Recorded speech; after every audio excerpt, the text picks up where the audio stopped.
Bonjiva Cordia, Eimear Burke here. Welcome to another Fireside Chat. And this is Fireside Chat 133. And as is customary, I begin with the prayer for peace. Gamara Shiakon or Fud na Crinne. Gamara Shiakon in our Jali agus in our Jirha. Gunairi len ar Cuid Garmacha. Gamwich Buikas Jeev, Jeha, Chivdaka is spirit Chivdaka. May peace prevail on earth. May peace prevail in our homes and in our countries. May our missions be accomplished.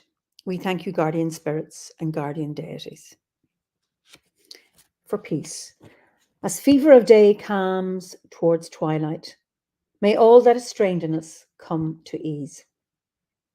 We pray for all who suffered violence today. May an unexpected serenity surprise them. For those who risk their lives each day for peace, may their hearts glimpse providence at the heart of history. That those who make riches from violence and war might hear in their dreams the cries of the lost. That we might see through our fear of each other a new vision to heal our fatal attraction to aggression. That those who enjoy the privilege of peace might not forget their tormented brothers and sisters. That the wolf might lie down with the lamb, that our swords be beaten into plowshares, and no hurt or harm be done anywhere along the Holy Mountain, with thanks to John O'Donoghue. So you're all very, very welcome, and Happy New Year to all of you. May 2024 bring us joy, peace, and wonder. So let me see where you're all from. Misty County Down, actually, we had a blue sky today, and I took ice for the first time this year from my windscreen. Now, it was 2 degrees. It was below freezing during the night, but it's been lovely, crisp, cold, but clear sunshine. New South Wales, you're up early. Soggy Slough, that is sodden Soggy Slough. Soggy North Hampshire. Happy New Year. County Meath, Belgium, Leeds. Where else are people from? Let me go up here. Where are the people from? Gloucestershire, Los Angeles, wonderful. Hertfordshire, France, wonderful. Bunclody, lovely. Madrid, drizzly here. Maine, Oakland, California. So I don't know what it's like over in California. Philadelphia, lovely. Blessings. Oh, I don't know. Timey. This is minus 28 degrees centigrade. Wow, that's in Finland. That is cold. New sunny in California, lovely, 14 degrees. Now, we don't know if that's Fahrenheit or centigrade, but wonderful. John King in Scotland, lovely to see you all. So this evening we go to the UK let me introduce you to my guest, Albie Bruce. Hi there. So, Albie, you're so welcome. We had some technical difficulties here, and it's just great that we have managed to sort all of them amazingly. Albie, where are you? And just tell everybody where you're from and what your landscape is like. It was a white knuckle ride, actually, getting into this StreamYard studio tonight. I live in a village called Chudley Knighton. Sounds a little bit like an old military colonel. But I'm 2 miles away from Dartmoor, which is absolutely brilliant. And I feel very lucky and very privileged to live in this neck of the woods, because it's a very inspiring place to be. Brilliant. Now, of course, Bo, your wife was on some months ago, and I don't know and she talked about her landscape, but I'd love to hear you talk about your landscape and what it means to you being so close to Dartmoor. Well, I was up there yesterday. I mean, I try and go up there as often as possible, really. My favourite wood is actually not quite on Dartmoor. It's a place called Bearacleve Wood, and it's just amazing. It takes about 20 minutes to get in, and then suddenly you're greeted by a stone face. It's an outline of a rock, and it looks just like a face, and it's like the guardian of this whole wood. So very much that sort of granite that's strewn around as if by giants,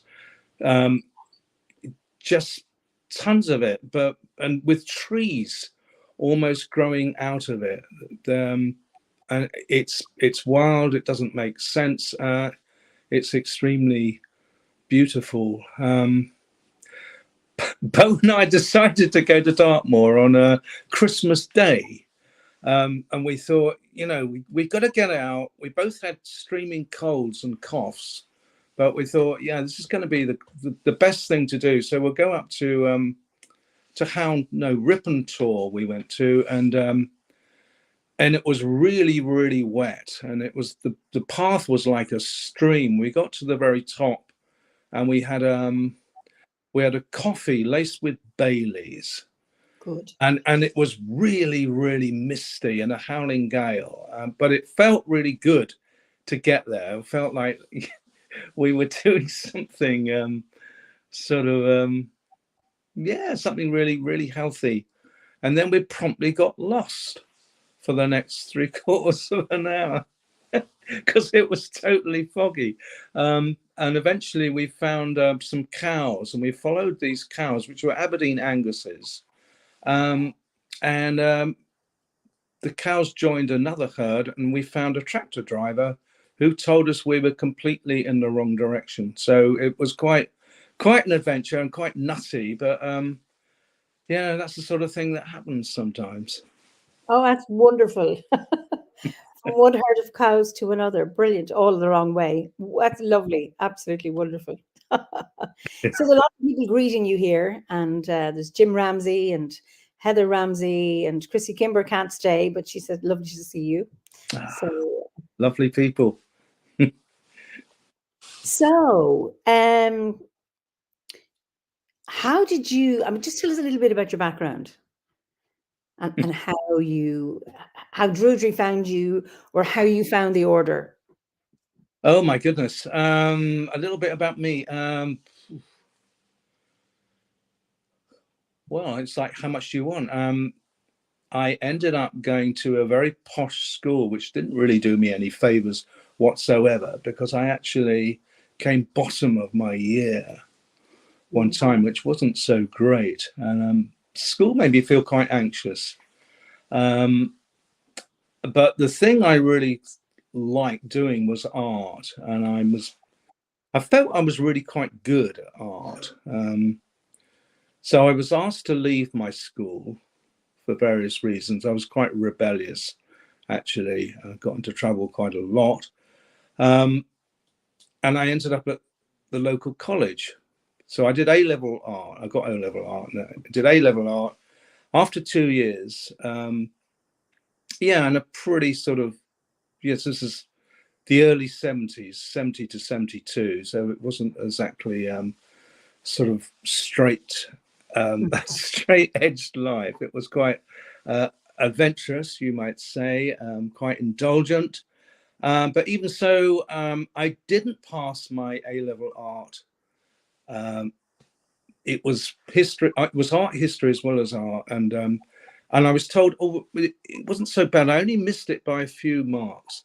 I was really, really angry, and so I was done with the whole education system, with jobs and everything, and I took off to Wales, and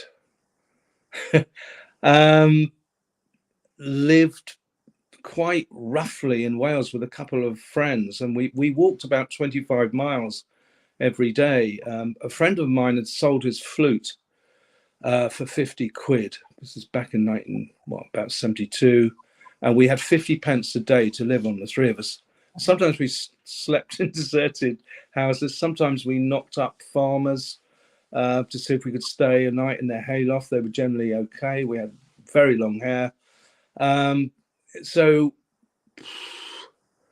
yeah, I kind of had lost my way really, as far as society, jobs, careers. And eventually I got into a meditation movement, funny enough, where I met Bo all those years ago. And that was really, really good. That gave me, actually, it made me feel a deep sense of peace. And I was actually happy to be alive, for really about the first time. But along with all around that time, everybody was into the same things. It was sort of every place you went to, there'd be a copy of the Lord of the Rings. There'd be people would have Pink Floyd albums or Hendrix or Cream, and this was, you could crash out somewhere, hitch around Britain, and I'd ended up in Bath one time, and people had the same things around their flats, and it was just the great enlightened hippie movement, which wasn't so enlightened because you just scratched my album, man. It was quite, it was very liberating, but at the same time, I was reading Carlos Castaneda, all about shamanism, and it's funny, really.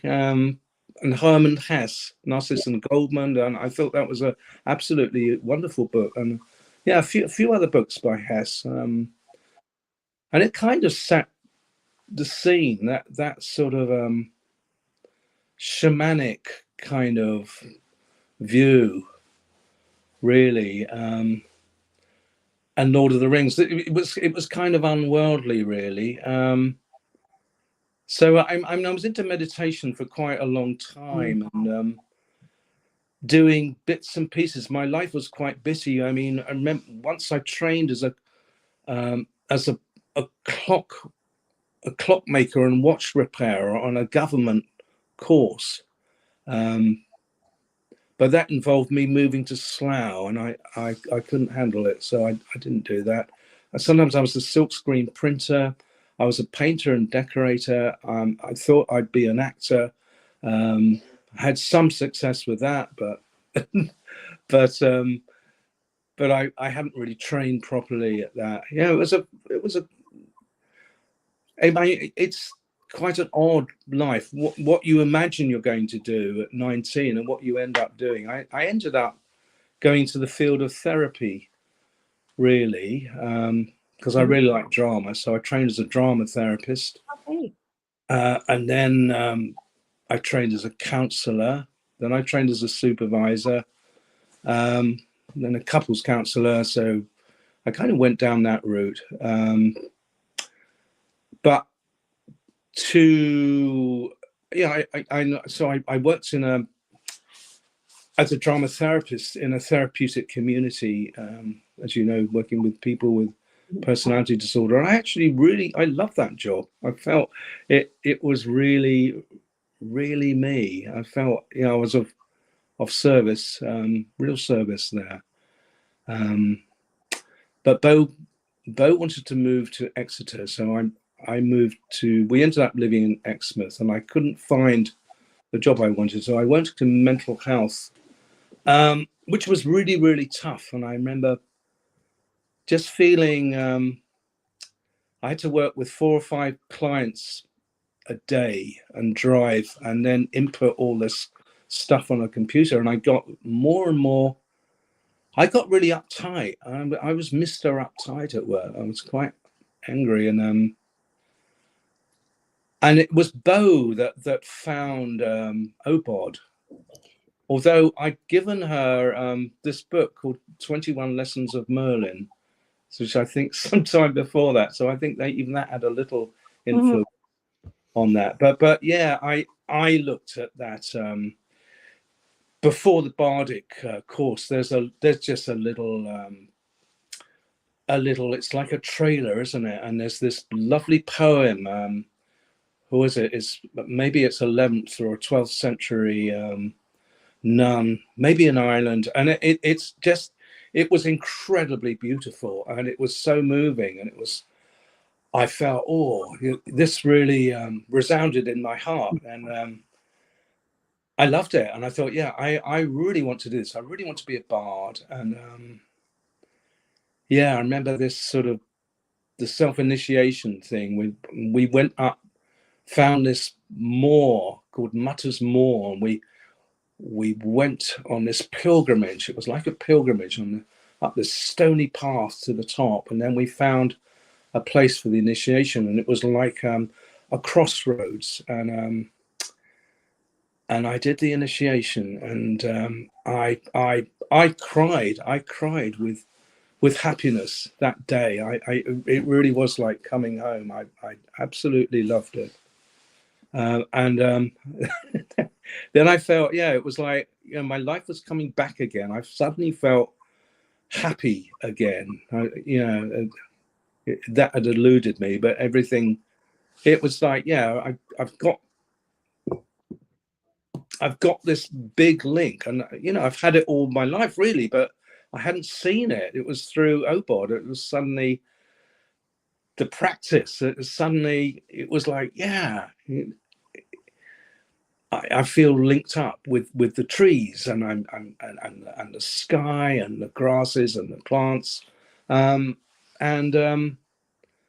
yeah, I think I've always been a bit neurotic. I worry about dialogue, what people say, and suddenly with Druidry, it was like it's sort of like, forget that. It's about, you don't when it's about, you can be in solitude, in a wood, and just enjoy blackbirds and robins and rocks, and yeah.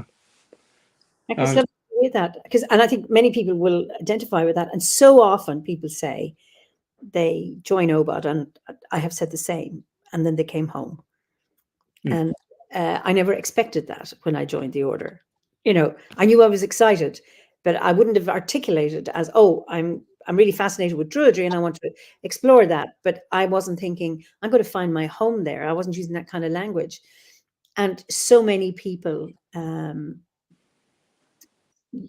speak of it like that, and it's just it's just wonderful.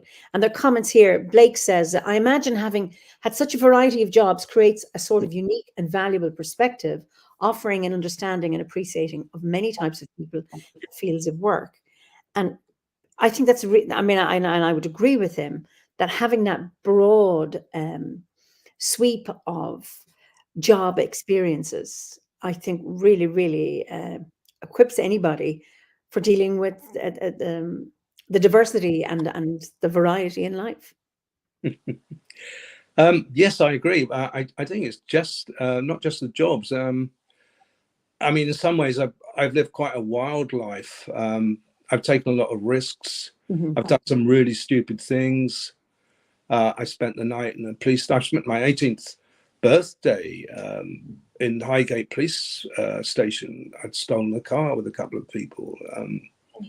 I don't regret any of it. It's all grist to the mill. I wouldn't do it now, but it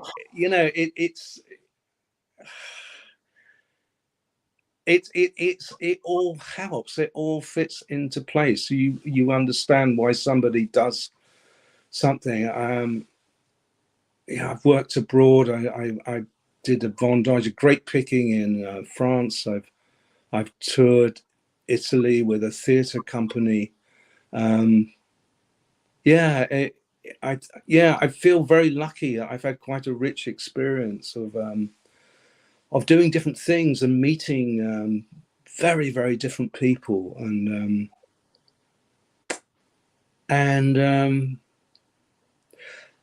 I'm lucky because I feel like I have a lot of acceptance of myself. Wonderful.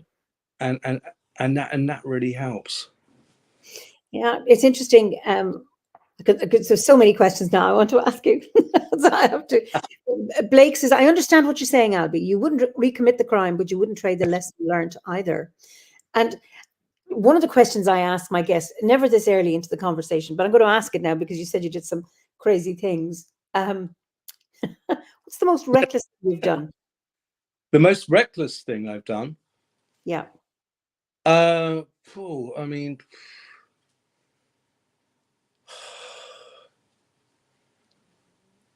wow. One that you're happy to disclose. There's a few things come to mind.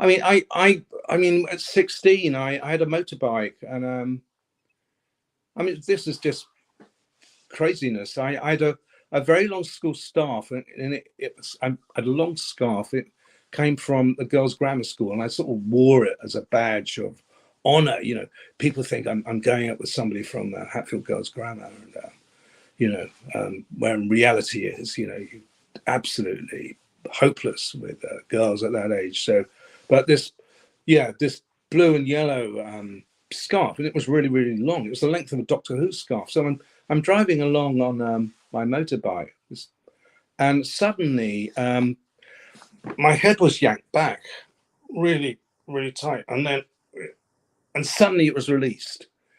I thought that's really weird. And a bit later, I stopped my bike, and the scarf had torn into two pieces. Half of it was wrapped around the chain of my motorbike, and half of it was around my neck. And I was so lucky because the scarf was long enough to have taken up the tension. I mean, it ripped, it broke. It was, and I felt, I've always felt I've got a guardian angel. That's not really a reckless thing to do. I mean, I remember with some friends, we climbed up this cliff in I think it was Allen Bay in the Isle of Wight. We were about 18. We were a bit stoned, and we climbed up, and there was a small group of onlookers watching us because how we were going. It started off like that, and then it ended up nearly vertical.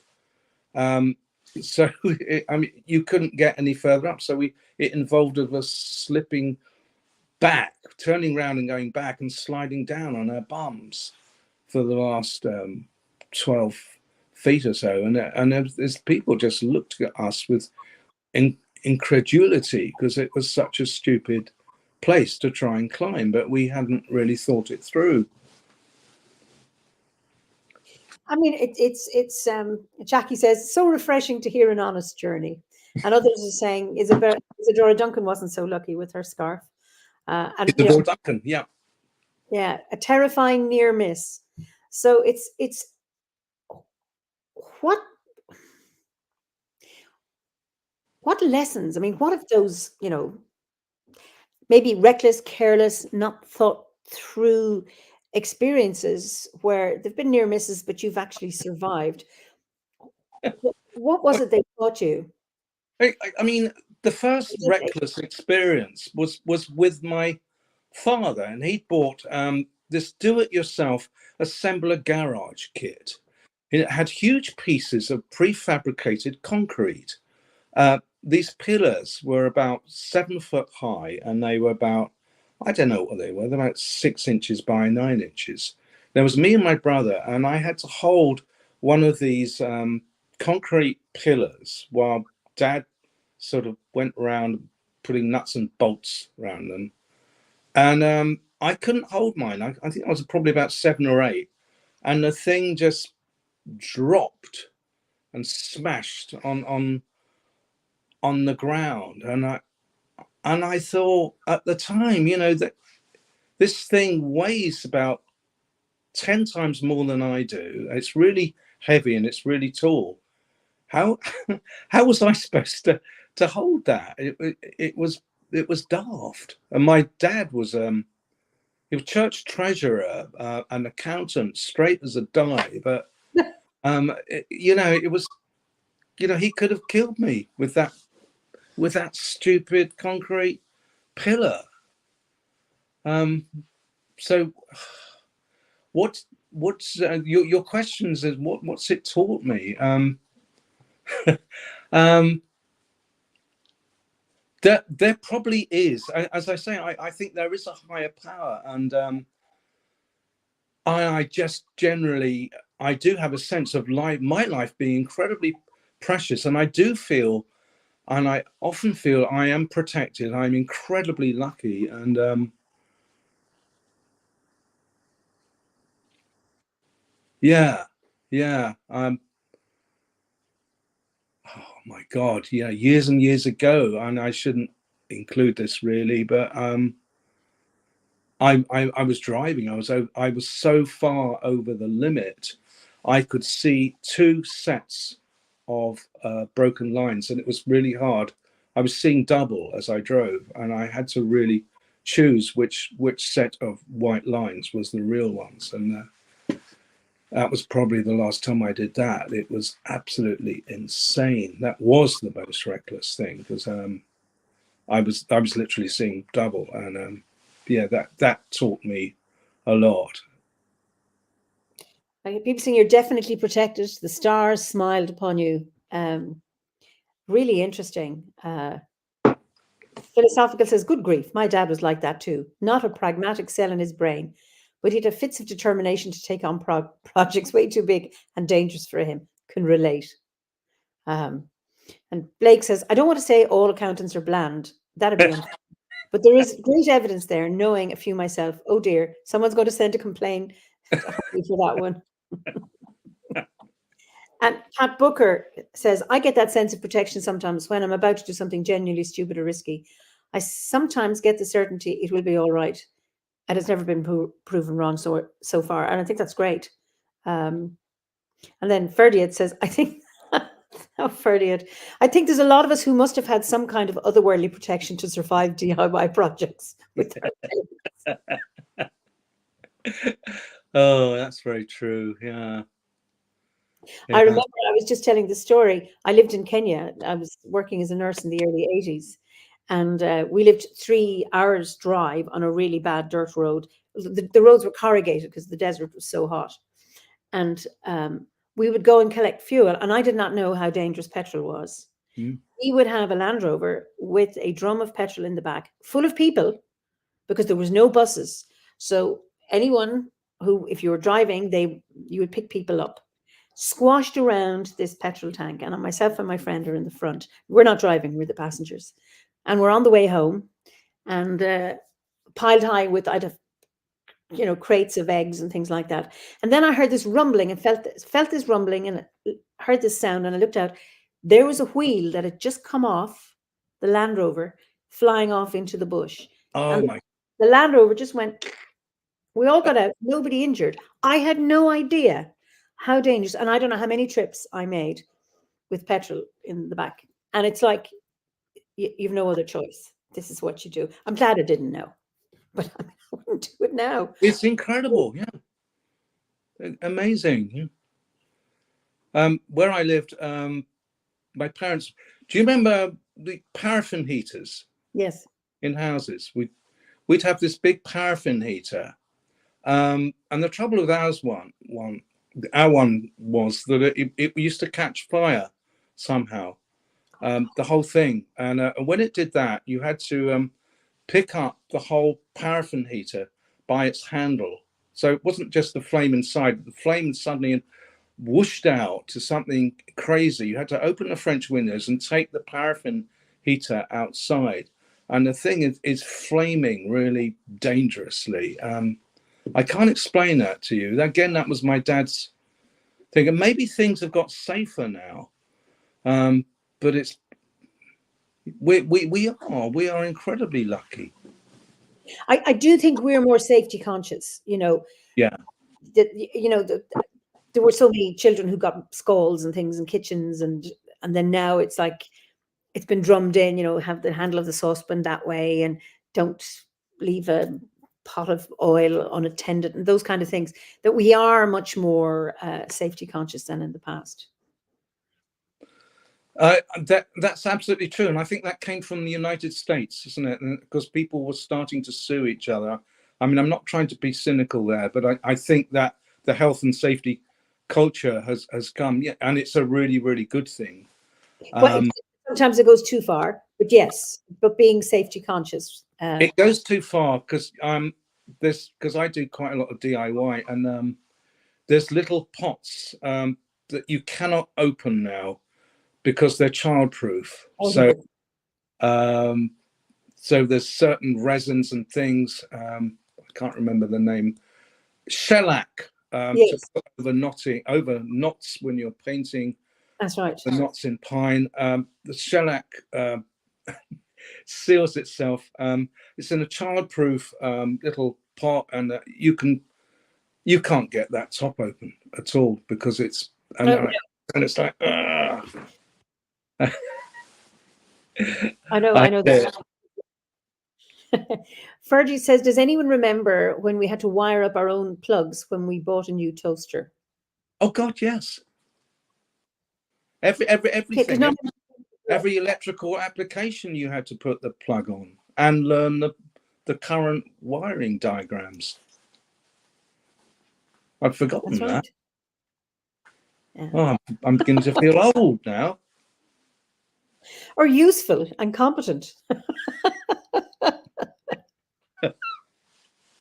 I do solve problems. I'm quite good at repairing things. I'm quite proud of that. So in that way, I recycle things. Anyway, it's like funny, we're talking about safety. Philosophical Phoenix says, it's such an epiphany to realize how closely we walk with potential death every moment, every day. A relief in a way, once you know you're never in control. And Philippa says, my mum used to set fire to the kitchen often with the chip pan. I think people didn't take so much care. Yeah, I mean, I know. It's funny, we played unsupervised for hours, told don't go near the river. What did we do? Went near the river.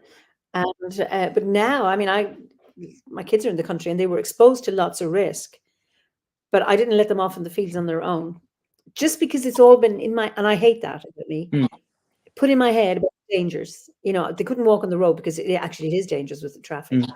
But they were exposed to lots of risks and lots of, they weren't overprotected, but I didn't let them off up the fields or to the woods on their own. And I'm so sorry I couldn't. Just, it was in my head. Those with all, social, and actually it's not social media, but television news, social media wasn't flying around when my kids were young. So it's really, really interesting that how we need to allow our children to get used to risk. Geraldine says, I survived an adventurous life and near-death experiences. I've regrets I learned and would not say yes to those things now. I earned some wisdom to write about. A renegade blazing around. Well, of course, I mean, I think it's wonderful to be able to say you've learned. And yes, sometimes there's no need to repeat them. Once is enough for the learning. And Jackie says, when we look back, we really do question how we survived some situations, the chances we took without hesitation. The 70s and 80s were a time of so much expression and freedom. Yes. And Sean says, yeah, we used to have a fairy story about a tree by the river to keep us away from the river as kids. Still found a way to sneak out, though. Well, that's exactly it. Sean, I hope your own children aren't doing that now. But anyway. I don't know. Yes, and Jules. Huh? You don't want to know? I'm so sorry for children now, particularly in cities and particularly in high-rise flats. When COVID comes around, it's so unnatural. It's such a shame kids can't play in the street anymore. I'm lucky. I live in a village. There's a little play park, and it's right next to some woods in my village. But that's about all you've got. You've got some parks and you've got some play areas. But it's immensely sad. I used to walk to school, primary school, and then cycle to my secondary school. And something's lost in all the the protection. I mean, I'm sure you do need it, but somewhere there's got to be some sense and some exposure to the natural world. And I think forest school and everything like that is really, really a brilliant thing. I think so. I was at a psychology conference recently and talking about, the presenter says, who here played unsupervised as children? And the majority of people put their hands up. Who here allows their child out unsupervised? And I think unsupervised play is very important. Like Sean says, it's a great skill to learn as a kid, though, just to escape to nature. Hard as a parent, though. So it's those kind of things. And now our heads are so full of all the potential dangers out there. It would have been in the past the boogeyman or whatever, and now it's all of those whatever, because we hear so much of it on the news. And Timey says, despite the dangerous aspects, modern life has taken away from children's freedom. I agree with you. And I think we need to let children negotiate fear and risk to be able to solve problems. But if they've been rescued all the time, I mean, in playgrounds, if it's children not allowed to climb trees in case, and again, it's around litigation, if they fall and then they sue the council for whatever it is, where I fell off trees, I was exploring fields, getting cut in barbed wire and coming home, and my mother saying, would you be more careful the next time? There was no question of going up to the farmer and saying, how dare you put barbed wire where my child cut herself? It's like, no, go and learn this. Just be careful the next time. Learn from that. Falling off walls, splitting my head, those kind of things. Just be careful, I think the age of 4 is the most fearless age for children, and maybe it's a little mad, but I know most 4-year-olds would climb right up a step ladder right up to the top. When I'll see my my youngest grandchild Bonnie climbing right up play frames in the local park, and she has a fearlessness about her, and she's always had that, which comes from, I don't know, just feeling that the sense that things are going to be all right for her must outweigh the idea that something could go wrong, that she could fall. And I think that's brilliant. I remember my 5, which is my daughter, is 22 now, at 5, climbing a tree really high up and standing like this and says, it's perfectly safe. Now, she had a brother who had died around that time. He was a risk taker.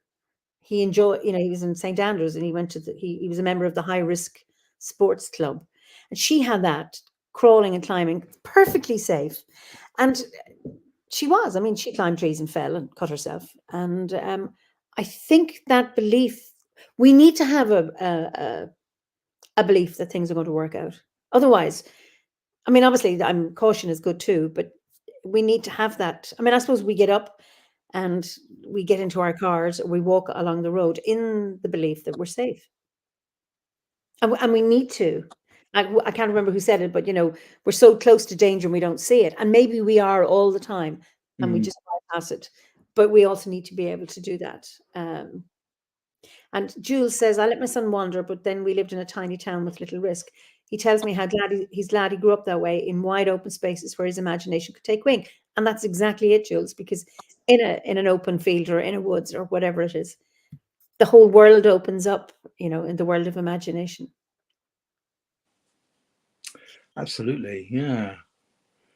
The world of the imagination is I don't know. I think that sort of dovetails neatly into Druidry, doesn't it? Well, what we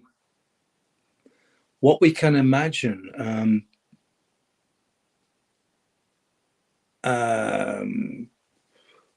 what we allow ourselves to exist, and not having a set idea, not having set limitations about ourselves or about the world, about the planet, but just being open to all sorts of possibilities. Absolutely. Philosophical says we definitely learn fear from the fears of adults than from within ourselves as kids, for good and ill, maybe. And Karen says it's about the way you respond, like say, stay safe rather than don't fall. And it's about that. Uh, Great times, exploration and resilience building, freedom to develop. And Druidry, you're right, it is about that. It's about entering the forest. It's about engaging with the elements. It's about engaging with the dark, with the light, and opening yourself up to that. And it's also about confronting fears within that and then discovering the wonder within. Totally, yeah.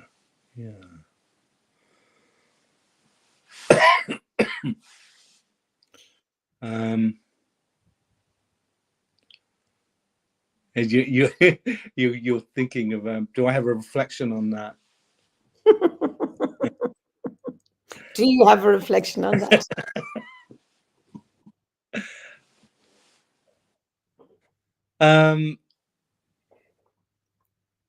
I'm quite with old Carl Jung about the facing our fears is actually that road, that dark road is ultimately the best one, is the strongest one to travel on.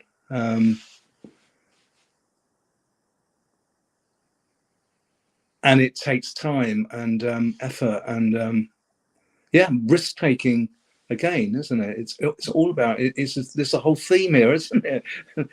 All through what we've spoken about trusting something else, not what we can see necessarily with our eyes, but trusting into something, some larger force that is with us. We can't see it, but we feel it, or that sense that we're part of a larger whole. And actually, for me, that the whole that everything ultimately is made of love, and that's where we're going. That's where we've really come from, and actually. And if I don't see that, I'm seeing a rather distorted view. I'm seeing a very heady view of of what happens in a day, because that's what I want to perceive. Mm-hmm. Yes. Risk. It helps us develop resilience, confidence in ourselves, and to move forward and discover make the unknown known, and still dealing with the unknown, because the mystery is really, really important. We can't solve every mystery. And if we've no mystery, there's no magic, but about working with that to do that. Yeah. So, okay, so you did loads of hair-raising things before you joined the order. So, how would you say, what impact has Druidry had on your life in terms of how you live it? How does it support you? Nice question. Yeah. You must have done this sort of thing before, Eimear. Maybe.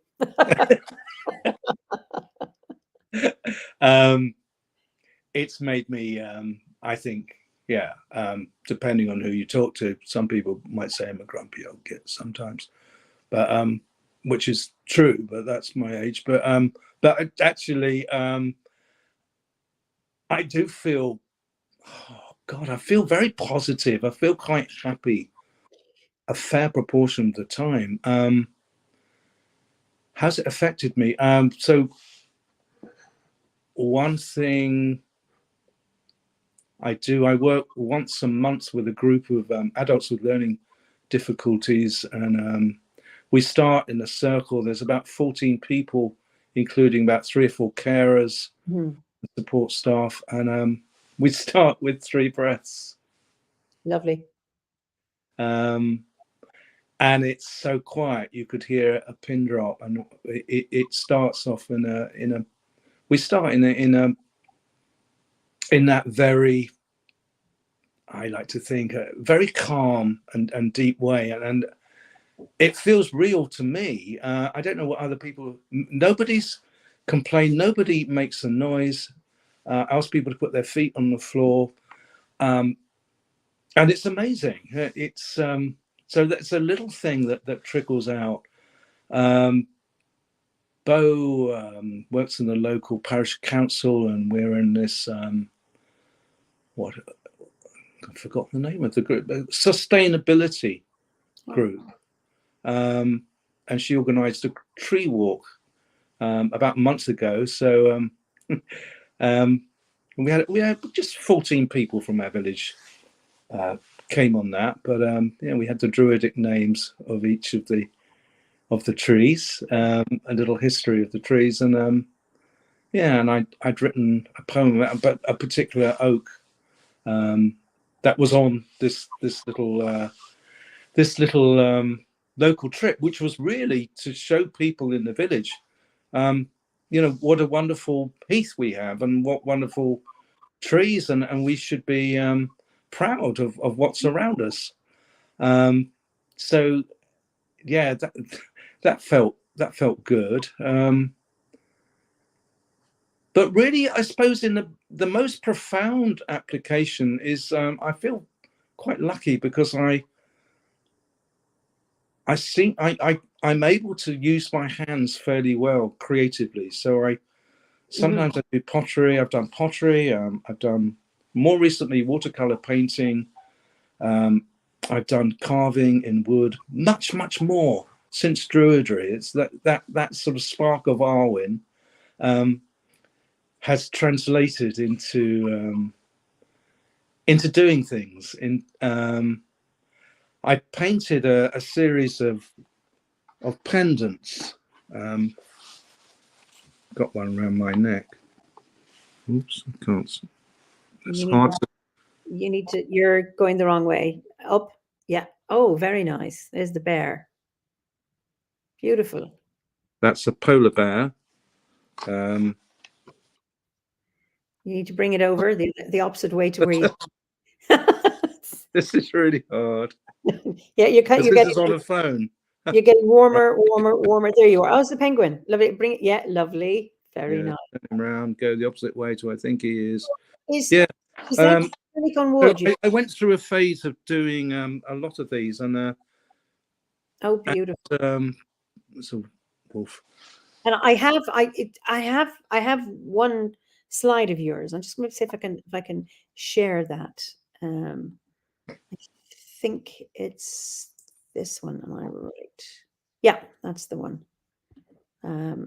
Yeah. So you've got the bear, you have the cow, the swan, and then you have the moon through the trees, and then you have, is that a fire? I think it's the sun behind some trees. Yeah. Beautiful. And then that's a cheetah. Yeah. It's too small an image for me because I'm only on the phone, but it's either a cheetah or a white Siberian tiger. Ah, okay. I'm not absolutely sure because it looks really tiny.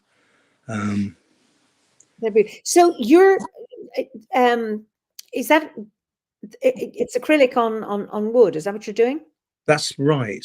And then I sent you a slide of a painting I did. Okay, I'm going to try that one. I'm going to stop sharing that one, and we're going to do another one. So I've got two of your paintings. So hold on a second. Let me see. I don't know which one it is. Anyway, I'll let me see. No, it's the pendants.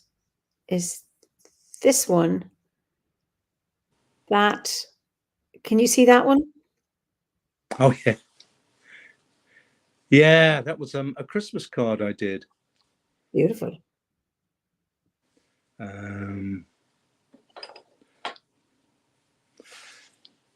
Yeah, just a black and white. But I mean, that was fun doing stuff like that. I do really enjoy trees, and I like the form of trees when the leaves have dropped, and there's something amazing.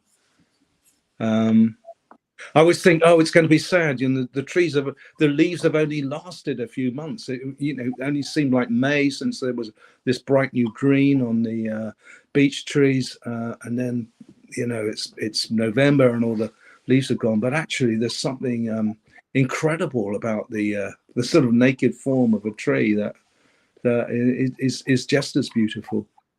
And then there's one last one I think is a beautiful one too. Is it that one? Yeah, that's the one. I think this is a beautiful one. So tell us about that one. They're druids. I take it in a moonlit forest. That's actually me in a green cloak. Go away. Ah. So this is a place called Wild Ways, and this is a Imbolc, and we'd set up 2 shrines to Bridget, and we'd set up this shrine and actually converted this room to Bridget's healing well, and it was just done really, really beautifully. It wasn't a real well, but actually it kind of was the love that had gone into making this apparent well, and we took turns being the keeper, the person that looked after the well. That was one place, and the other place was in this place called a roundhouse, which is a proper, like an old-fashioned roundhouse made of wattle and daub and thatch, and that was Bridget's fire temple, and you could be a fire minder. And I spent the entire evening walking between these 2 different shrines, and there was a few other people, and I happened to look up as I walked through this wood, and I saw this circle of clouds, and these stars appear in the middle, kind of as I depicted it. And then I thought I must paint this because it's so beautiful. And there was we all carried candles, and in fact there was candles in jars near to light our way on the path between the trees, and they were very tall trees. And I just thought I must try and paint this, and I bought some watercolors, and that painting actually took me about a month to do, but it was beautiful. It's magical. And people saying that's a beautiful ritual. I'm inspired by it. Wow, what an amazing connection. Beautiful. Bridget's flame, breathtaking and magical. Philosophical says prominent winter theme in your work. Hard to find beautiful winter art like yours. Yes, that's beautiful. Thank you very much. Our viewers are really, we have very appreciative viewers, which I really like too. our viewers here. We have very what viewers? Appreciative viewers. Oh, appreciative. Oh, wonderful, yes. wonderful. And Blake says, I had a colleague in a local shamanic circle I'm part of. She once poetically said that the bare branches of trees in winter look like beautiful lace against the sky. And that has stuck with me. And of course, that comes across in that other painting. Yeah, beautiful pendants. Jules loves the grizzly bear. Yeah. Just wonderful. Thank you so much for sharing that. The moon looks like a well in the sky, doesn't it? It does actually. Well in the sky. It does. Yes. Beautiful. I never thought of that. That's a lovely comment. Yeah. I'm always fascinated when people give you, their take on something, and then it gives you another perspective, even if you hadn't thought of it. But it just allows you to take another look to see if you can see what they see. So the well in the sky is beautiful. Really, really lovely. I indulge myself. I'm a bit of a show off now, so I'm going to show you. This is. Whoa. That's a goddess holding a moon, a crescent moon. Yes. Yes, it's actually a spoon. It's carved out of Oh my Whoops. goodness, it's a spoon. Wow. Uh, Oh, that this is beautiful. this happened during the first lockdown. I couldn't see any clients, so I decided I would try carving. That wasn't the first thing I did. The first one I did was this one. It's I call it a whale spoon. Oh, lovely. I love the tail. Brilliant. Um, and then I did a whole series of And I looked at the quirky handles. Brilliant. So do you have your knife, the hooked knife that, or do you burn it? Do you burn the wood? oh yeah, the hook knife. I know what you. Yes, I do that. I use all sorts of different things, anything and everything that comes to hand. But yeah, the hook knife, yeah, very sharp one. Yes, I have used those. Yeah. Wow. Or But do you burn a bowl? Do you burn to make the spoon first and then carve? no, You no, start. I don't. I, I use technology. I've got a what do you call it? I've got a bandsaw, so I do I can cut out the rough shape. But then I've got other things that are much more. I don't know. What's that? This is a Oh, dark spoon. wow. You are so quirky. I love it. Brilliant. Oh, I'm having spoon envy. I beautiful. I was so happy. I was totally contained, just spending hours on these things, and that was Druidry. It was sort of like Of course.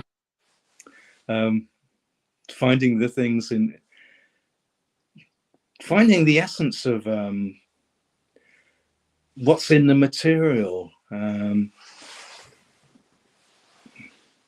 This is a bit of pottery. It's a kind of green man. Beautiful. It's quite big for me. A lot of my stuff is very small. And is that recent? That's right. That's not. I can't remember when I did that, but it probably is post Druid. Okay. Here's a horse. And made a ceramic horse, but you've got something hairy on it. I mean, it's got. This is not a ceramic horse. Oh, This it's is felt. just a felted horse. Yeah, Brilliant. yeah, yeah. Oh Very wow. thing to do. Most men do a lot of felting. Haven't you noticed? Oh, absolutely. Sure, they're everywhere. Tripping over them where I live. So is that needle felted, or did you with the soap and water felting to make it very, very firm? No, it's dry felted. I So you don't need really I this. don't really know what I'm doing. I tend to sort of think I would like to try that, and then like a lot of things I try, I set my sights very high, and then it takes ages to do it. Here's something else. This is my stab at embroidery, but I've never done it before. So Wow. Of course, you started the hardest thing you could possibly do, scenes, yeah, rather little flowers. this is Bone Hill where Bo and I walk Ah, up, and and what I've got to do is it's covered in these are sort of ferns. I see them beautiful. Wow. But I mean that's taken ages. The sky came really quickly, but it's a typical thing. It's sort of like do something that's really difficult, and then leave it, do bits of it, and then and it becomes it becomes it just becomes a very long term project. So there's something that's driving me I want to do something that I think is going to be really really good, but it does take a lot of time, and then I'm really pleased at it at the end of it. But yeah, So that's it. good. I want to get back to your horse. Did you Yes, needle felt it? yes. You needle felted it? It is Oh, just someone wants to know, did you use pony hair or would that be too hard to felt? I think it would probably be too coarse. So what wool did you use? Merino or what did you use? what did I use? It's wool. It's sheep wool. Sheep wool. Okay. Brilliant. And yeah, it's Wow. yeah. I think some of this, I mean, it was just very raw.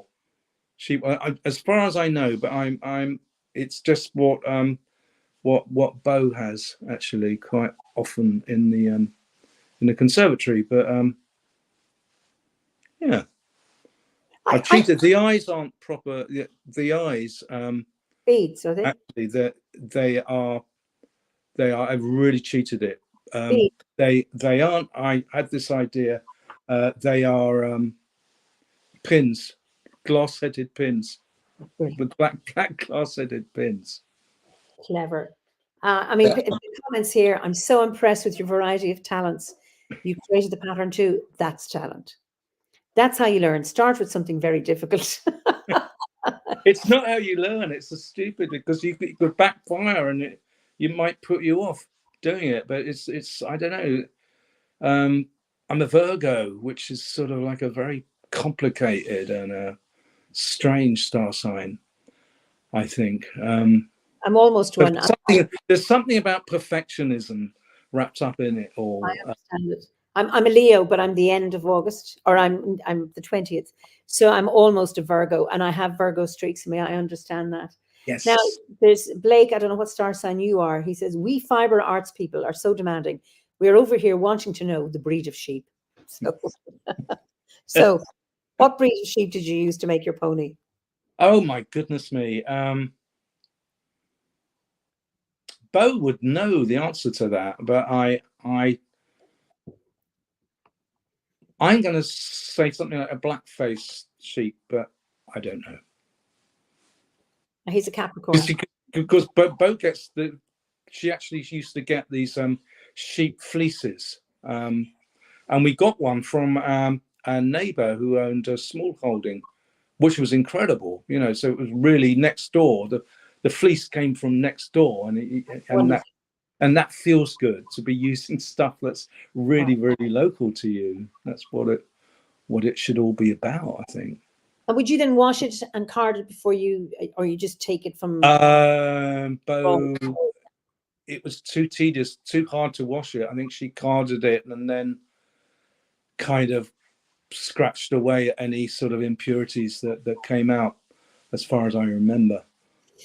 And But then she you. spun it on a proper wheel. Ooh. That was good. She's got all the stuff. Wow, wow. Just brilliant. Beautiful.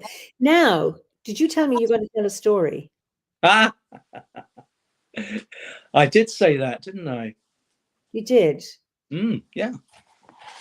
And just before you start, Sean Clancy said, zero carbon footprint to the art. Love that. Of the place, in the place. Well done, Sean. So, if you have a story, it would be lovely to hear it. Okay, I'll have a stab at a story. And it's a story I particularly like.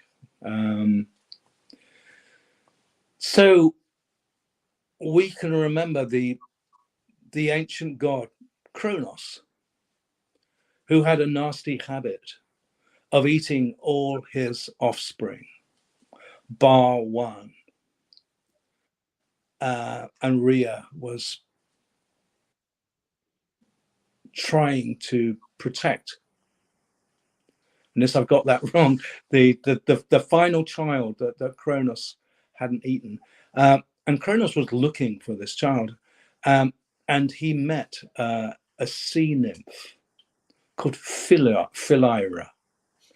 And he was absolutely taken by this nymph, and he just lusted after her, and she was not interested, and she changed her form into that of a mare to get away from Kronos, and Kronos just changed his form into a stallion and mounted her greedily and hungrily, and they mated, and he disappeared.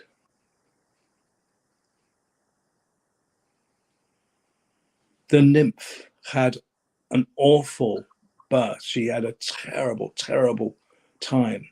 She gave birth to a being that was half man and half horse, a centaur. She was so disgusted with the sight of what had come out of her womb, she decided to leave it on top of a mountain to die. And she was disgusted with herself, and she changed her form into that of a tree, I believe. So there was Chiron, half human, the top half, human form, the upper torso, the lower body, animal, horse-like. And Apollo sees him and looks after him. Apollo and Artemis, and Apollo teaches him the love of music and philosophy and intuition. And Artemis teaches him to hunt and warfare, I think, something like that. And Chiron grows up, and he's very, very different from all the other centaurs, who are quite earthy and quite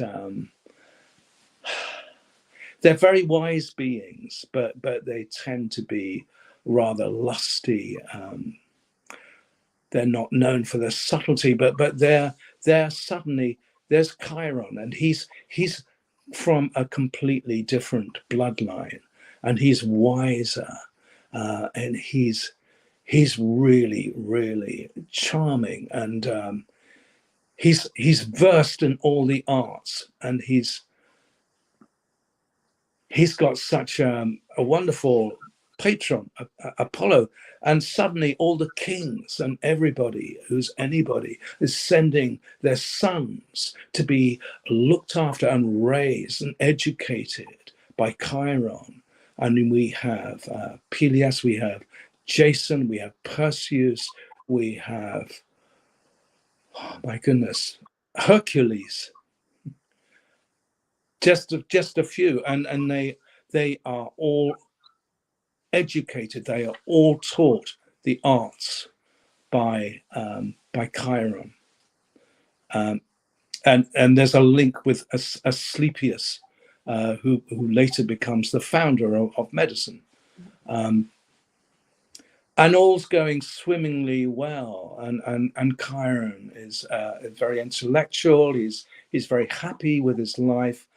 And then Hercules happens to come across this other centaur called Pholus. And Pholus has opened this special wine. It's a gift from Dionysius. And the scent of this wine is driving all the other centaurs wild. And they rush towards this cave with desire. They just want to have this wine.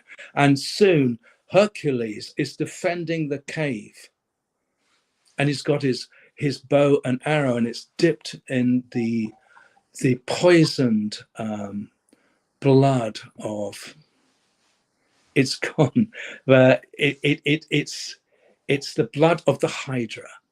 Oh, yeah.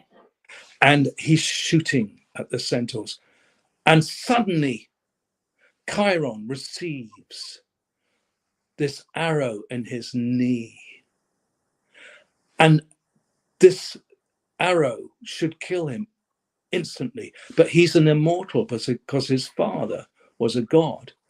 And Chiron is in great pain, and Hercules, of course, is terribly sorry because this is his old tutor, and he's feeling really bad. And Chiron's saying to Hercules, "Oh, well, you didn't do it on purpose."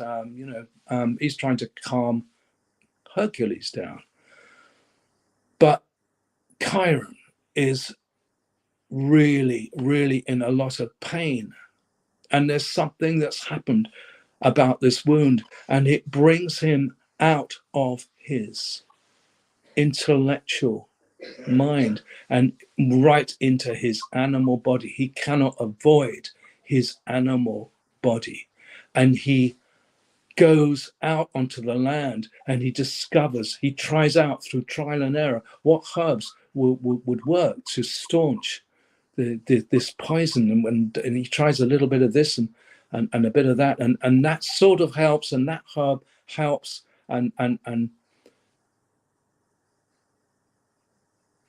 the ointments, and he starts getting a small following of people that really like what he's doing, because all this time that Chiron is having to develop compassion for himself and for his wound. He's having to come to terms with who he is. But people are coming to be healed, even though Chiron cannot heal himself. His wounds just stay there. And he lives with the pain and the openness of the scar tissue that is his wound. But he earns this reputation as this brilliant and gifted healer. But after a time, he decides he doesn't really want to live anymore. And he knows Prometheus has been suffering in Hades. And of course, Prometheus discovered fire, and the gods were angry. So every day his liver is pecked by an eagle. And Chiron volunteers to take Prometheus's place. And Prometheus is released and pardoned by Zeus. And Zeus allows Chiron to die, and Chiron then is cast out into the sky and becomes the constellation of Sagittarius. Of course, so you've got this total reminder of who he is, and that's the story. Beautiful. Wow, that's lovely. Geraldine says Rhea switched her infants with a wrapped stone, and he would put the stone infant, thinking it was his flesh and blood. I take it that was Kronos thinking that. That was a beautiful story, and you highlight his compassion and diplomacy, his brilliance before war, Chiron, and what a generous act to wish to free Prometheus, from his punishment, having given fire to humans. It's beautiful. And he doesn't go to Hades; he goes up into the sky, where he's there, with his arrow. It's beautiful. Lisa says, "Thank you, Albie. A lovely telling." Thank you very much. Very much enjoyed your storytelling. I enjoyed it too. I was able. I'm not a great Greek myth person, and I really enjoy that. And Philosophical says that story has so many deep truths. Also, my husband is a Sagittarius, and now I can tell him I know why he's such a pain. Good. It's amazing what you can learn on these chats. Philosophical. Jackie says, "Great story. Thanks for sharing. Beautiful, beautiful." Thank you, Albie. That was lovely.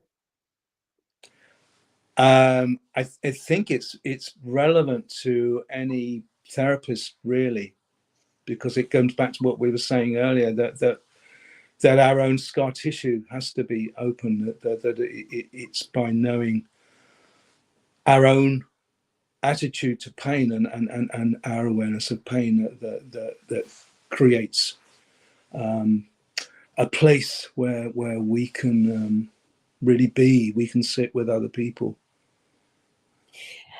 Absolutely. And if I know somehow we're kind of life programs us, particularly the modern world, to expect to be pain-free and do what we can to avoid pain. And it's like when we think of the three cauldrons, the cauldron of motion can only be turned by experiencing grief as well as joy. And that how much we learn, like you say, those crazy experiences you had when you were younger, and that we learn through pain. And what we really need at the moment is compassion. And it's not until we acknowledge our own pain can we feel compassion for the other. And I was talking to a friend of my daughter the other day, a very wise young man. He's 22, and we were sitting across the table from each other, and he was talking about his education and this observation he made that, in school, his name is Sean. He's a lovely young man. You spend years learning, and at the end of the learning, then you do the test. Hmm. And he says, you leave school, and then there's life. You get the test, and then you do the learning. It's the opposite way around. And it's like we only learn through mistakes, tests, feeling pain, and also joy. Because I mean, joy is a challenge. It's not all about, grim trauma and torture, but how important that is. And again, it's compassion, and we need lots and lots and lots of compassion for ourselves, which that was one of Karen's lessons, but also for the other. And I think if we can have compassion for ourselves, everything starts here. Can I make a compassionate request? And this is unusual, but I'm feeling a desperate need to go to have a quick wee. You go and have a quick wee, and I will read a poem of Howard's. So I have his book here. So this is, I've done this before, but this is one of my favorite poems of Howard. We'll stick with Greece. So it's Aristotle, Howardian Ethics of the Mean, after Nicomachus, with thanks to Cormac MacArt. Choose to do that which brings you towards the virtue of your being. Do not seek what you cannot know. Do not dwell in what cannot change. If your nature be as rock, move down, go deep. If your nature be as fire, move up, flame with sparks. If your nature be as water, move around, meander. If your nature be as air, expand, fill every corner unseen. Stir your cauldron full with pleasure, sorrow, pain, and joy. Learn the difficult craft of choice. Make your way of being a work of art. Not too much, nor too little of any one tint. A finished work of art needs nothing taken away, nothing added. Choose when to be full with pleasure. Choose when to be sure of sorrow. Choose when to grow through pain. Choose when to wallow in joy. Search for the excellence of your being. So easy to have feelings, given out too much or too little. So difficult to find the center of a circle. So difficult to change a habit to virtue, to straighten a bent willow wand, curve it beyond the mean. Anyone can be angry. This is easy. So difficult, with the right person, to the right extent, at the right time, with the right motive, in the right way. This is not easy. Choose to do what brings you towards the virtue of your being. Do not seek what you cannot know. Do not dwell on what cannot change. Seek not to be too little nor too much. Climb the steep path. Stoop to the wind. Navigate the mists for the virtue of your being. So I muted you, Albie. Fine again, just because there was just a little bit of interference. So Jules says, I was just wishing for that poem. Thank you, Jules. That was great. Philosophical says, empathy requires an openness to pain, your own and that of others. Beautiful. And Lisa said, I just had an interaction where I had to calm anxiety and share compassion with a friend who had an issue. It's always the best choice. Lovely. Yes, Philosophical Lara, if you contact me, eimear@druidry.org, they're for sale. I can, if you give me just eimear@druidry.org, if you email me there, I can, we can talk about that. Yeah. So Howard wrote that poem. He was just not long before he died, and he was in hospital going in for a procedure. So he brought in a book of Aristotelian philosophy written by his son Nicomachus. It's the kind of thing you do when you're waiting for a procedure in hospital. Wow. About virtue ethics, and that's what he came up with. So, and also it's very much influenced by Cormac MacArt, that the ethics of the ethics of the mean, etc. So anyway, it's a poem I'm fond of it. So anyway, thank you.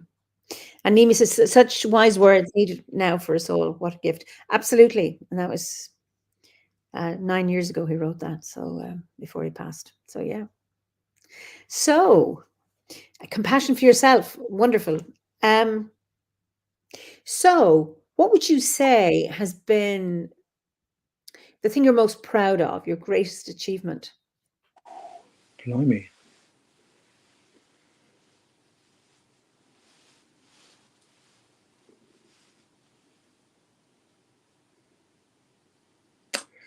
That's key. I absolutely, totally enjoyed working in a therapeutic community and seeing people change, seeing people become empowered. And I had to run therapeutic groups, and it was weird because I was a drama therapist. And can you imagine a regime where therapy is mandatory? You have to attend therapy. You have to attend drama therapy. Can you imagine what? I mean, it's crazy. So I had at I that had point. to do that as part of my training. We all did. Yes, I understand. Oh, yes, but Yeah, no, I get you. but in a community.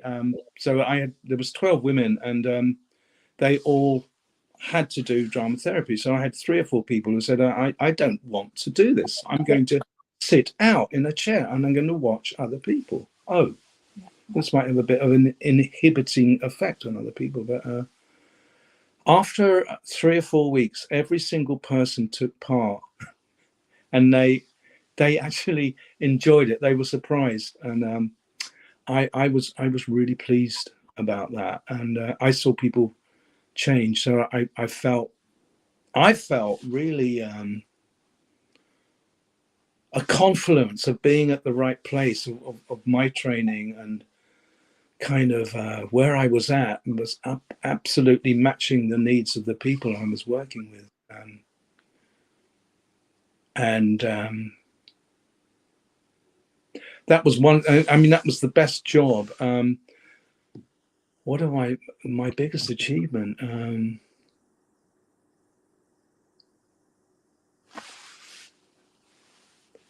I mean, having a daughter, being in a really good relationship. There's so many things I'm grateful for. I've really enjoyed the community of this Druid camp called White Horse Camps, which is unfortunately is sadly no more recently. But that has been it's not an achievement, I suppose, but it's just to have taken part in so many camps there, and felt the flow of Arwen, and felt so inspired as a result of meeting such a strong, such an interesting group of supportive and loving individuals. That's been incredible. I don't know. I'm tons of things. I was in a show in London once, West Side Story. I had to sing and dance in that. I played a jet. It was such a lot of fun. Cool. I absolutely loved it. I had this song called Giopasa Krupke. Yes, I know the song. Yeah. You know it? I had to sing that in front, and it was the funny thing was 95% of the cast were deaf. And we did the whole show in sign language, which I didn't know anything about. And we were the only theatre company, I think, in Britain that year that were given the rights to be able to perform West Side Story. And so I had to sing Giopsa Krupke and sign it at the same speed as I was singing it, which was a kind of work of art. It was really, really hard. I don't know. I'm no that I am in awe of. That is something else. Wow. Tracy says, a lot of court-ordered clients out there. I love that challenge. A good therapist can help draw them out. You must be wonderful, Albie. That's the last bit I wanted you to. But I mean, you're a real Savildonach. You know what that means. So Lou Savildonach was Lou, the many-skilled one. And I'm Uh, looking at your storytelling, your painting, your carving, your therapy. Obviously, to be in a West End show singing, the voice can't be too bad. And obviously, you were dancing as well with West Side Story, and then to sign and sing in sync. You know, to sing in key and sign in sync. I mean, talk about.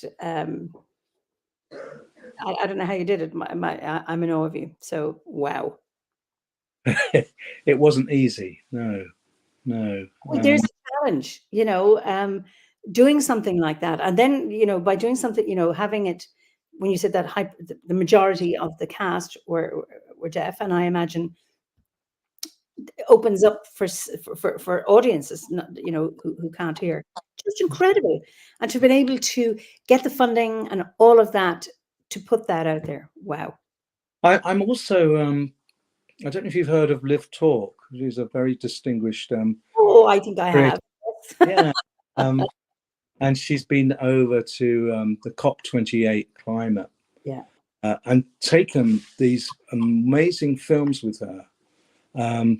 So she did a series of short films, and they were all haiku that were sent in, and people either would write a haiku or send in a photograph, or sometimes both. And 8 pathways. So there were different pathways, like revisioning a world where nature was absolutely respected, where people lived or live more hand in hand with nature, where perhaps capitalism is no longer the thing, but we just we exist in a much less financially driven way. And so she went out and showed these films to these decision makers, to these representatives of country. I mean, it's an amazing role to have. But I felt quite glad that a little haiku I'd written was included in one of the films. Do you have it there? Well, yeah, but it isn't anything very much. I've got some other poems. So this is okay. If any poetry to share, I know our viewers would love to hear some. The 8th pathway, a rebuilt financial and economic system for health and prosperity. So that was about. So this is what I wrote in response to that. No longer judged by what I didn't earn was a great relief. Oh, beautiful. Absolutely. But yeah, and I Liv wrote. She edited this book. What if we can't save the earth, but if the earth could save us? And that's really good. And she's just quite an amazing, and I find it incredibly inspiring. And she's sort of brought out the poetic side of me. So I've got something, and I've got a little poem in that book. Oh, please, we'd love to hear it. Well, I don't know if you would. It's a bit weird. Well, you haven't been exactly mainstream since you've come on the air. So weird is good. We like weird. Good. This is called Stop. Stop and let the busy ants out of your head. Let them tumble from your ears, dropping down like manic tea leaves. If you grow moss between your toes and your roots become deep enough, they will surely flee, forming disorderly lines, returning to settle under the leaves in the forest. Let your body be porous, a place for the wind to scream and bellow around your rib cage. Let rain penetrate your thatch of hair, soak and soothe each strand like a cat's tongue. Mice will deftly commandeer your pockets and your sacred places. Robins will alight on your head to offer sound advice. Be unclear as to where you start and end, what shape you need to be in the wild.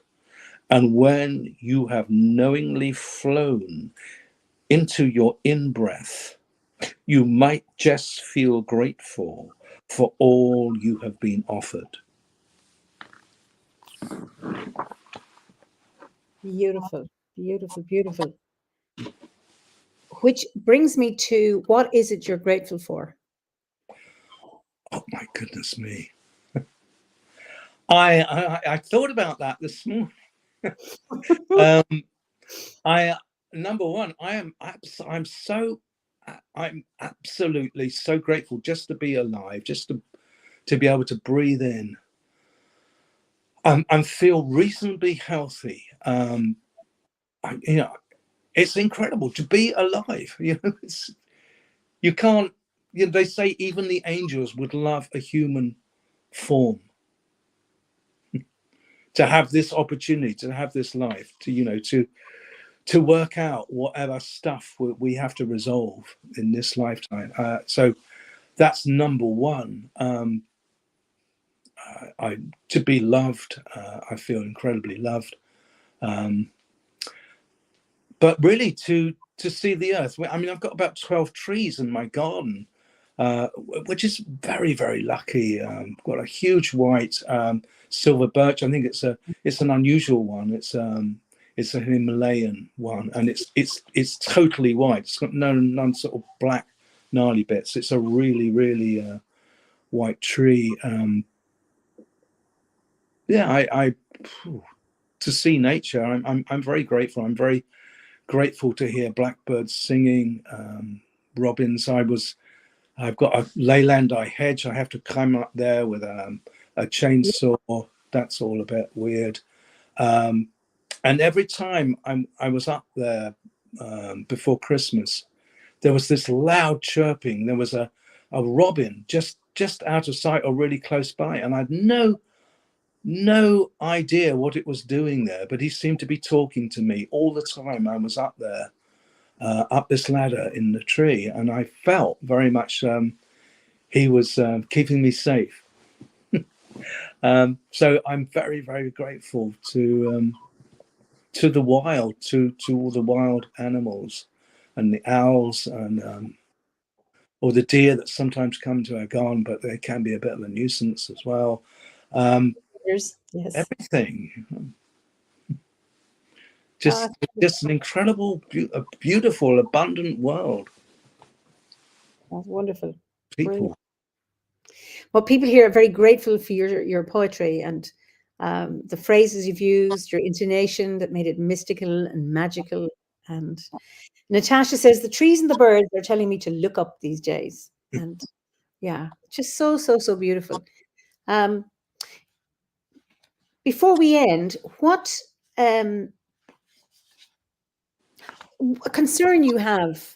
What concerns you about the modern world? Oh my goodness. As much as I feel quite happy, I feel a background rumbling of anger about the lies that we live with deceit and it's corruption, really.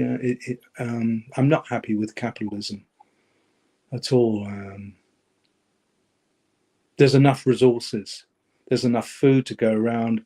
There's enough money to go around. I fear we've been disempowered, and from somebody that 20 years ago wasn't remotely interested in politics, but would always vote. You feel the injustices. It seems to come out more. Were people this corrupt? I ever before? I don't know. Maybe they always have been, but it is that power, the unequal distribution of power, really saddens me. wars, what's happening in Gaza, but it's happening, man's inhumanity. I just wish that we were one.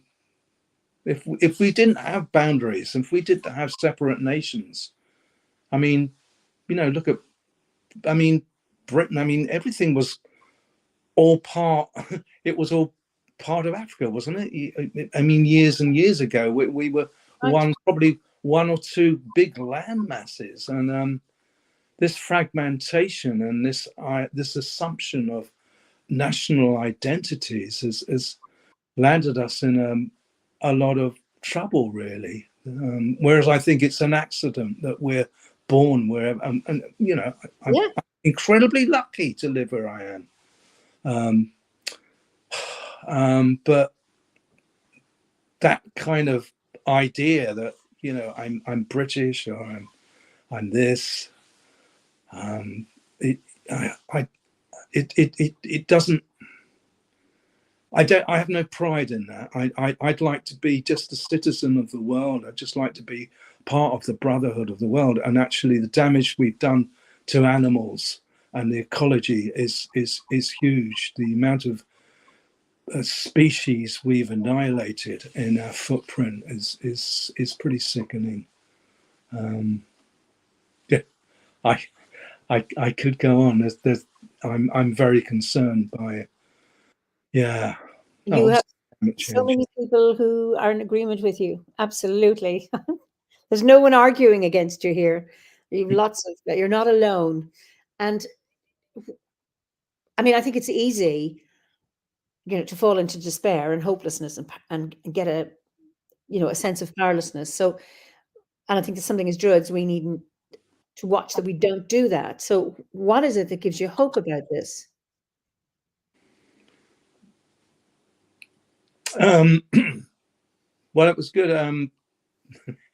That actually we can make small scale changes. I mean, I live in a village, and I'm beginning to get more tuned in to the village and do things within the village that are probably helping to make what we're doing a little bit more sustainable, or draw attention to the riches that we have here.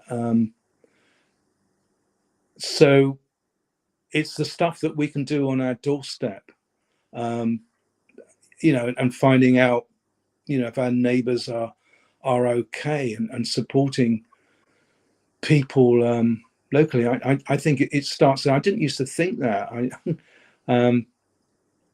I know so many different groups of people distributed in different places, but I do think, it's got to start where you live. You've got to take action and kind of join up the dots locally in your community. And we try and grow as many vegetables and fruit. We've got 6 different apple trees as we can each year. And I don't know. Yeah, I put some tomatoes into the local community fund. I wasn't supposed to, because you're not supposed to put anything perishable in, but they went. They were, just small steps. I think, and just being kind and being inclusive and being open to talking to people, I think. Yeah, I think Elisa says, I get hope from the fact that I'm not alone in my thoughts. And I think the talking about it, knowing that we're not alone, just somebody mentions, I can't get back up there, but, sending out ripples, of compassion, kindness, support. Poppy says it's always comforting to hear people who are so human and caring. Goodness has to radiate outwards, e.g. acts of kindness. And I mean, we do that with our peace prayer, And that beautiful thing you do at the winter gathering, the mistletoe ceremony. Oh, I love that I ceremony. so enjoy that, Eimear. It really really brings me. I tear up when I hear all those that declaration in 6 different Languages. languages. It's so beautiful. Yeah, yeah, it is, and that's, you think, wow, we had, you know, it's what an international order we have, and those threads that go everywhere. And I think the more we share that, the better.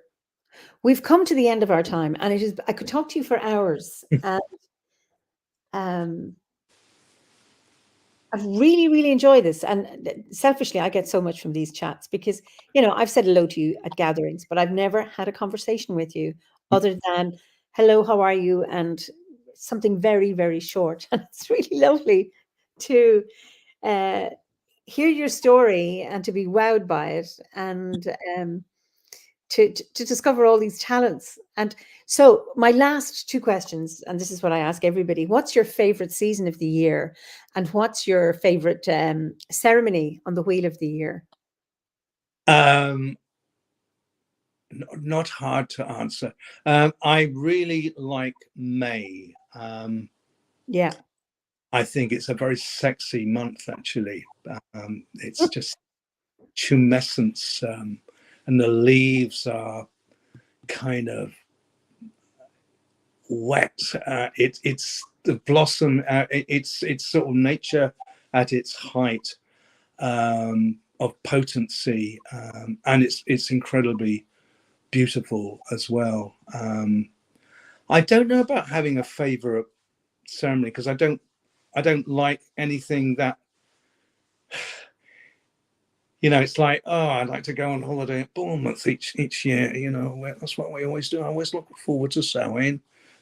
So I try and, because I get wowed by different ceremonies, and at White House camps with every time there's an Imbolc or Beltane, it's done completely differently, and it wows me. I do really like Imbolc. Having said that, but because there's something about winters that are tough, and you never quite get used to them, and they deplete your energy, and you don't go out for so many walks, and you kind of know you should be doing it. It's raining and it's hard. And Imbolc is like that light that comes. You know, the first snowdrops have come out in our garden, and that's sort of like, oh, it's a sign. And the buds are forming on the twigs on the trees. So I do like that. It's sort of like something's coming. That something's dormant. You know. But yeah. I suppose yeah, I mean, it's an interesting question. I love the season. I love the ceremony that I'm in. You know, whatever ceremony it is, I enjoy it. I never say, "Oh my God, I hate this one." I love them all.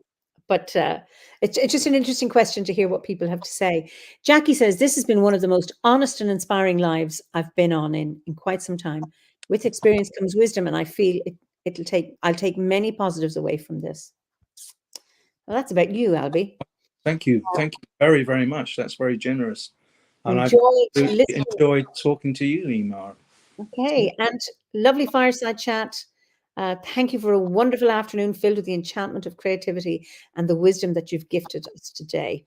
That's, uh, you know, just wonderful. People are really enjoying your chat, our conversation today. So brilliant. So I will let you, thank you so much for joining me this evening. I'll let you say goodbye, and then I'll send you to the green room, and then we can go over some of the comments because we didn't get to look at all of them. So I'll let you say good night to everybody, or good afternoon, because there are people here actually morning, noon, and night, and maybe a recording as well.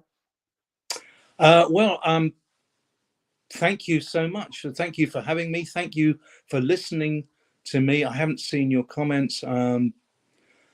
Wow,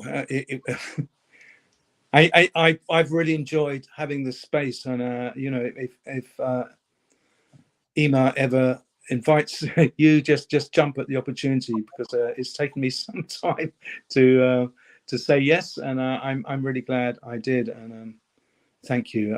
It's been a blast. I'm glad, because I remember I asked you and you were just, oh, really? And I thought, why are you so shy? There is no need, because look at our conversation. So it's been wonderful. Anyway, I'll see you in a few minutes, and I'll just say goodbye to everybody here. So that was a wonderful chat, and I'm just looking from your comments again, and it's been great to be back, and I'm looking forward to many more chats as we head on into 2024. And this year is the 60th birthday of the Order of Bards, Ovates and Druids. So we've been going a long time, and we continue to grow and thrive. And it's the community that we have here, and thanks to you. So I really appreciate you being here every week. Sometimes I miss a week, but anyway, that's life. But it's great to have you contributing to these conversations as well. So until we meet again, be well. And yes, peace and love, Lisa, and to all of you, and serenity. So until we meet again, slán go fóill.